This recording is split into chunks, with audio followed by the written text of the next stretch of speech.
Hey everybody, it's Pastor Steve on the Inner Circle. Hope you're having a great Monday. I'm just gonna take a few minutes just to share some things that I was just contemplating.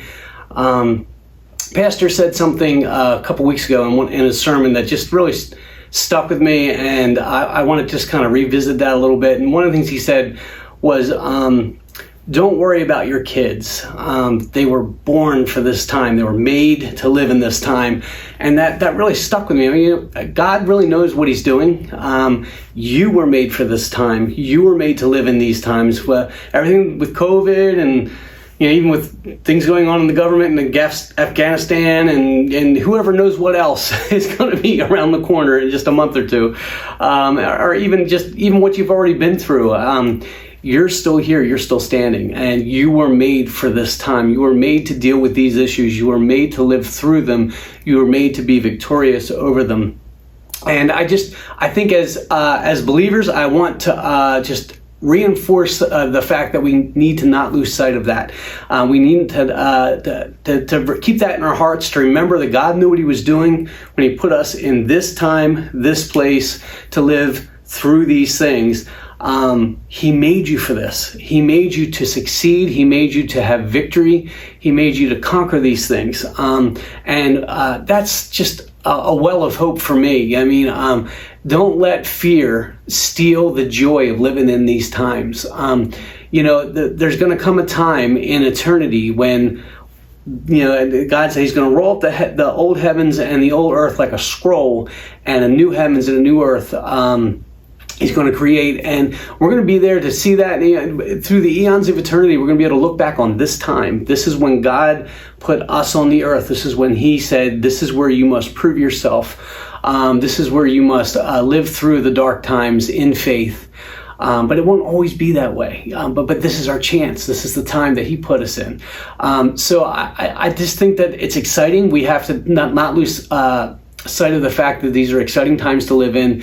These are exciting times where we can literally see the goodness of God in the midst of darkness and hard times. One of the things that stuck with me last summer, there was such a contrast. All over the news, you heard about the rioting happening and the looting and the burning of cities and all that kind of stuff. But also, I was seeing through some news sources that I follow how God was using people to have revival.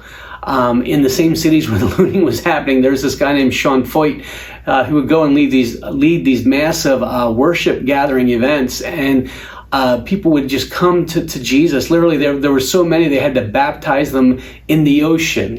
Because they couldn't handle the numbers. People were getting healed on the streets.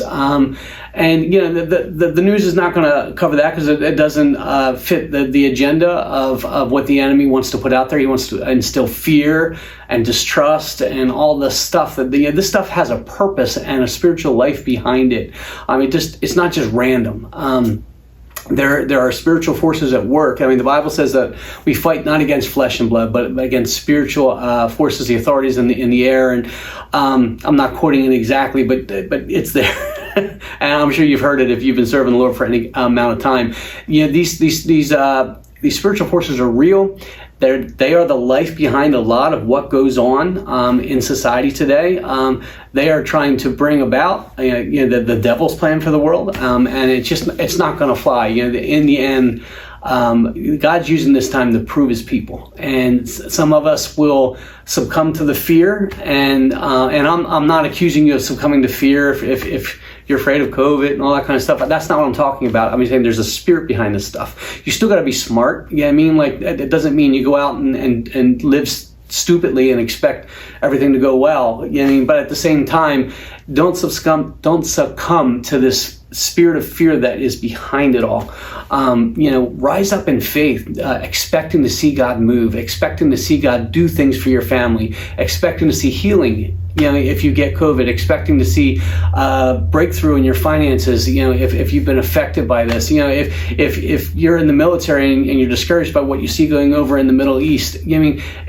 Expect to see God move in that area. I just believe that in the midst of the darkness, God's always moving. He's never not moving. You know, the Spirit is just like in the beginning in Genesis, he was brooding over the waters. I mean, he still does that. He broods over situations and he brings about life. He brings about creation.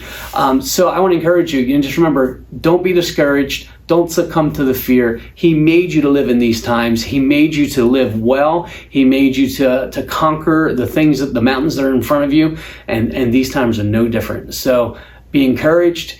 Let that fill your heart and your mind with faith and hope and joy and love. And get out there and love the people around you. Get out there and encourage them. Get out there and be joyful. Get out there and just be a light in the darkness, because that's what we're called to be. All right. I love you guys. I'll see you in church Sunday. Bye.